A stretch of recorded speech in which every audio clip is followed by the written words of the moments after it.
Corona जैसी वैश्विक महामारी से लड़ने के लिए सभी लोग एकजुट हैं और मैं खुश नसीब हूं कि मेरे नवलगढ़ के लोग खुले हाथों से मदद कर रहे हैं।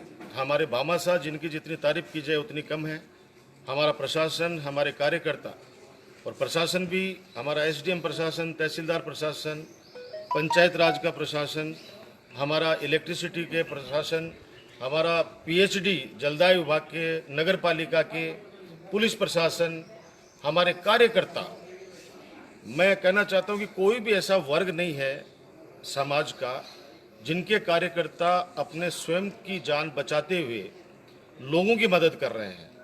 मुझे आज खुशी है कि एक और भामाशाहों ने आज 1,51,000 रुपये के किट ज़रूरतमंद लोगों के लिए आज भेंट किए हैं। उन्होंने आज चेक सौंपा है 1,51,000 का। वो हमारा नवलगढ़ का तेली समाज है। मेहनतकश कौम है।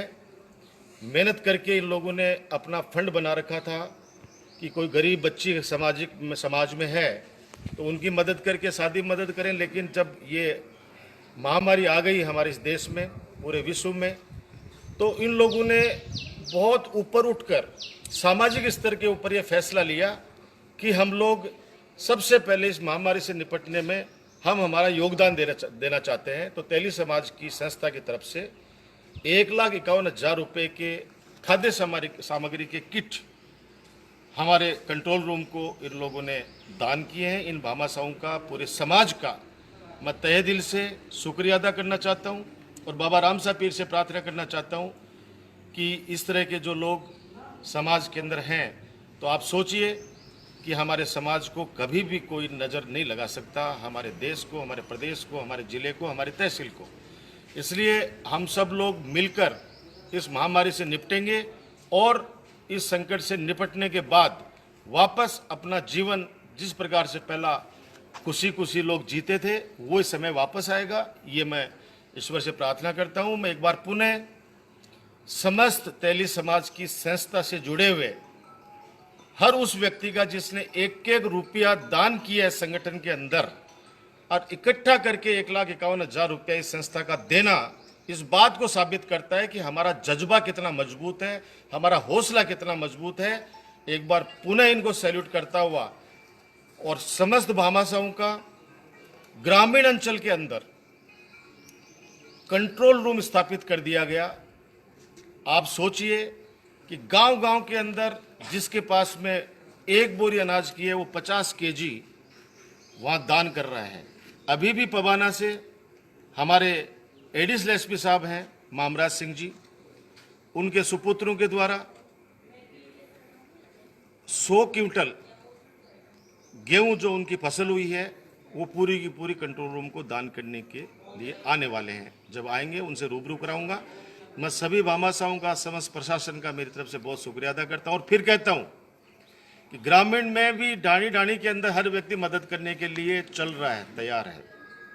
हमारे जो बाहर राज्य के बाहर जो लोग फंसे हुए हैं उनको वापस लाने के लिए, या हमारे राज्य के अंदर भी जो लोग एक दूसरे के जिले में फंसे हुए हैं उनकी सहायता के लिए, उनको लाने के लिए हमने झुंझुनू जिला प्रशासन ने एक अलग व्यवस्था की है। हर विधानसभा क्षेत्र के अंदर 5-5 लोगों की एक टीम बना दी गई है। कंट्रोल रूम स्थापित कर दिया गया है एसडीएम साहब के नेतृत्व में और डिस्ट्रिक्ट हेडक्वार्टर पे, जिला कलेक्टर के नेतृत्व में डिस्ट्रिक्ट हेडक्वार्टर पे है। ये व्यवस्था इसलिए की है कि हो सकता है कि नंबर नहीं मिल रहा हो, अपनी बात रजिस्ट्रेशन नहीं करा पा रहा हो, और हमारे नवलगढ़ के एसडीएम साहब ने तो और 5 नंबर लोगों की सहूलियत के लिए और 5 नंबर जारी कर दिए, कंट्रोल रूम की स्थापना भी कर दी है।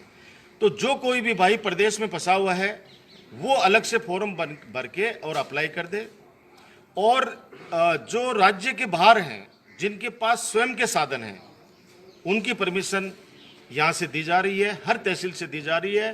पूरे राजस्थान के अंदर माननीय अशोक गहलोत साहब ने ये निर्णय ले लिया है कि हम हमारे प्रवासी जितने भी लोग हैं, हमारे मजदूर लोग हैं जो मेहनत करने के लिए, बाहर कमाने के लिए गए हुए हैं, उनको भी वापस लाने की व्यवस्था करने में लगे हुए हैं। तो अभी जिनके पास साधन है, जो सक्षम लोग हैं, उनकी भी परमिशन मिल रही है, और जो हमारे मजदूर भाई वहाँ पे श्रमिक भाई जो फंसे हुए हैं उनको जिस दिन सरकार की तरफ से व्यवस्था हो जाए, आसान्वित कर दिया जाए कि इस दिन आपको बस मिलेगी या जो भी आपको लाने की व्यवस्था सरकार अपने स्तर पे कर रही है, उस दिन से पहले मेरी हाथ जोड़ के विनती है कि कृपया करके अपना घर नहीं छोड़े, जहां हैं वहीं रहें। और जब आपको ये मैसेज मिल जाए कि हाँ ये चीज़ यहाँ पे आना है, उसके बाद ही आप अपनी जगह छोड़ें, क्योंकि ये धैर्य रखने की आवश्यकता है। भगदड़ नहीं मचाएं कृपा करके, क्योंकि ये जो तपस्या आपने की है, आज आपको पता है कितने दिनों से लॉकडाउन चल रहा है, कर्फ्यू झेल रहे हो आप लोग, कितनी तकलीफें झेल रहे हो, तो थोड़ी सी लापरवाही आपके लिए जानलेवा साबित हो सकती है।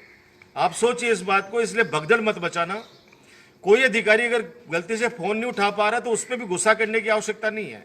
आप लोग जितने चिंतित हो, उससे ज्यादा चिंता करने वाले हम लोग आपके लिए बैठे हैं, और आप लोगों की चिंता इसलिए करें कि हम चाहते हैं कि आपकी घर वापसी हो। लेकिन मैं इससे अलग हटके बात करना चाहता हूं कि कोई 1 साल से बाहर कमाने के लिए गया हो, कोई 2 साल से, 3 साल से, अभी 1 महीने से ये समस्या आई है, तो आप लोग थोड़ा सा पेशेंस भी रख सकते हैं। आप लोग आराम से, अगर बिजी चल रहा है तो 10 मिनट बाद में मिलाएं, 20 मिनट बाद में मिलाएं। सबको घर वापसी की व्यवस्था सरकार करेगी, ये हमारा संकल्प है। एक संकल्प फिर दोहराता हूं कि लॉकडाउन के दौरान जो जरूरतमंद लोग हैं वो लोग चिंता नहीं करें, उनके घर तक राशन लगातार पहुंचाया जा रहा है पिछले एक महीने 5 दिन से, और आगे भी हम लोग पहुंचाएंगे। लेकिन स्टॉक करने की नहीं सोचें। बड़े आत्मा को तकलीफ होती है जब समाचार पत्र में ये पढ़ता हूं कि मेरे नवलगढ़ के लोग, जो सक्षम लोग हैं, जिनके पास राशन है, और वो 181 के ऊपर कलेक्टर साहब को मैसेज करते हैं कि हम 10 दिन से भूखे हैं, और उसके बाद के अंदर कलेक्टर साहब वहाँ टीम भेजते हैं, प्रशासन टीम भेजता है, और वो अगर सोशल मीडिया में या समाचार पत्रों में अगर मुकदमा दर्ज होने की खबर छपती है तो हम भी शर्मिंदा होते हैं। तो कृपया करके आप अपने बेटे भाई, मेरे को बहुत प्यार करते हैं आप लोग, अपने राजकुमार को भी शर्मिंदा नहीं करें, क्योंकि कोई भी नहीं चाहता, न प्रशासन चाहता कि किसी व्यक्ति का नाम इस तरह से आए।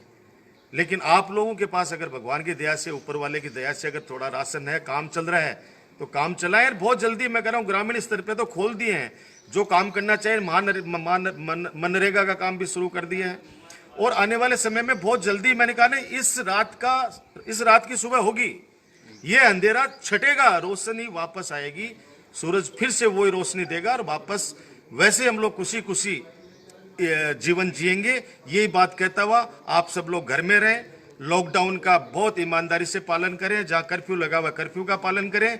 कुछ लोगों की शिकायतें कि रात को वो लोग इकट्ठे हो जाते हैं मोहल्लों के अंदर, आपस के अंदर, कॉलोनियों में, कृपया करके स्वयं की आपकी सेहत की तो चिंता करो। अगर बाहर जाओगे, बीमारी लेके घर में जाओगे तो खुद भी परेशान होगे, दूसरों को परेशान करोगे।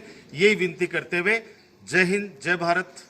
सर, अभी आपका एक विशेष अभियान है, पूरे देश में चर्चा हो रही है, लोगों को घर घर जाके जागरूक कर रहे हैं, क्या कुछ है, उस अभियान को आगे बढ़ाएंगे? बिल्कुल, कल पूरी प्रशासन की टीम को साथ लेकर मैं 13 पंचायतें और नवलगढ़ शहर पहले कर चुका हूं। लोगों से हम लोग लाउड स्पीकर के माध्यम से मिल चुके हैं, क्योंकि दूरी ही बचाव है, इसलिए दूरी रखते हुए, डिस्टेंस मेंटेन करते हुए मैंने कहा ना कि हमें सोशल डिस्टेंस नहीं चाहिए, सोशल डिस्टेंस नहीं चाहिए, हमें चाहिए फिजिकल डिस्टेंस। फिजिकल डिस्टेंस ही बचाव है, ये फिजिकल डिस्टेंस है। सोशल डिस्टेंस का मतलब होता है सामाजिक दूरियां। क्या पहले से ही कम है क्या सामाजिक दूरियां? घर घर में तो दूरियां बन गई, लोगों के समाज बंट गए आपस के अंदर, कितना स्वार्थ हावी हो गया लोगों के अंदर, मानव के ऊपर। तो सोशल डिस्टेंस की बात कोई नहीं करे, फिजिकल डिस्टेंस की बात करे। तो फिजिकल डिस्टेंस रखते हुए लोगों से हमने मिले हैं। कल से वापस हमारा अभियान शुरू होगा, ग्रामीण क्षेत्र के अंदर हम जाएंगे कल से पूरे प्रशासन के साथ में, और इसका मकसद एक ही है, हम उनको कहना है कि घबराना नहीं है, हौसला बुलंद रखिए, बुलंद हौसले से ही हम लोग इस महामारी से निपटेंगे, इस जंग को जीतेंगे। इसलिए हम पूरा प्रशासन, हमारा एक एक कार्यकर्ता कोरोना वॉरियर के रूप में, एक जंगबाज के रूप में, जाबाज की तरह आपके लिए खड़ा है। हमारे पत्रकार साथी खड़े हैं, वो आश्वस्त करने के लिए मैं जाऊंगा, और ये कहने के लिए जाऊंगा घर से बाहर नहीं निकले, हम व्यवस्था सारी आपकी कर रहे हैं, पूरी टीम कर रही है, गांव अंचल में कर रही है, सभी पार्टियों के लोग कर रहे हैं, सभी सामाजिक संगठनों के लोग कर रहे हैं। इसलिए हम लोग कल उनको आश्वासन देने के लिए, विश्वास दिलाने के लिए जाएंगे कि आपके पीछे एक पहरेदार के रूप में हम लोग खड़े हैं। कल का दौरा भी रहेगा और परसों का दौरा भी। कल परसों मुकुंदगढ़ भी जाएंगे, पूरे जितने भी बची हुई पंचायतें उनमें भी जाएंगे।